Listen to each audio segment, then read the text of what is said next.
am Lorreine Molina and I'm going to discuss the communication and its process.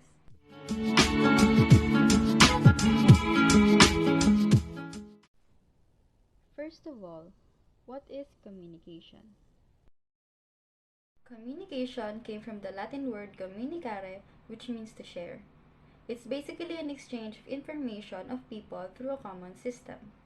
Communication is the sending and receiving of messages through channels, and with every message sent, it requires a feedback, which implies that communication is a two-way process and rarely one-way only.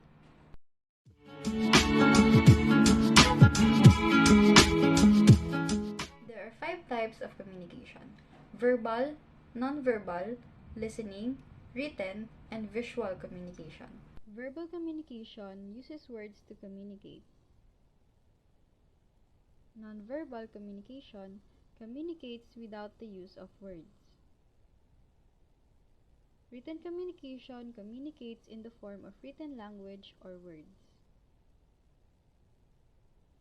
Listening communication is the ability to accurately acquire the message sent in the process.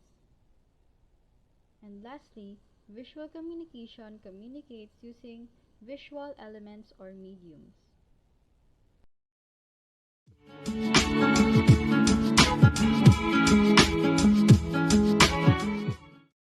According to the traditional communication model, there are 6 components in the communication process. It consists of sender, messages, transmission, recipient, receiver, and the feedback. First in the process is the sender, or also called the source, whom the message came from. The sender needs first to encode the idea that they want to share to others. The message is the idea or thought that the sender encoded. It should consist of common words that the both sender and the receiver know to be able to understand each other. Next is the transmission. After encoding the message, it will be transmitted through the use of mediums. The recipient is the destination or the person that decodes and interprets the message. The receiver then gives meaning to the message sent and then gives response or feedback to the sender. The feedback is the last in the communication process. Here, the receiver responds to the message upon understanding the idea and the thought of the sender. With every message sent, there should be a corresponding feedback for the sender to know that the message sent was interpreted right.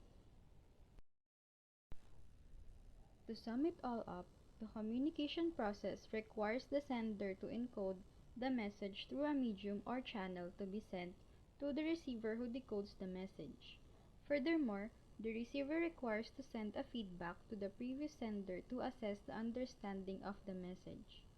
In the feedback cycle, the receiver became the sender that understands and interprets the message, and on the other hand, the sender became the receiver who understands and interprets the feedback.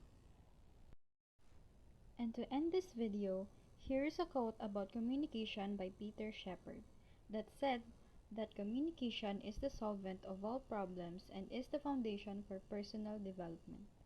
And that's all. Thank you.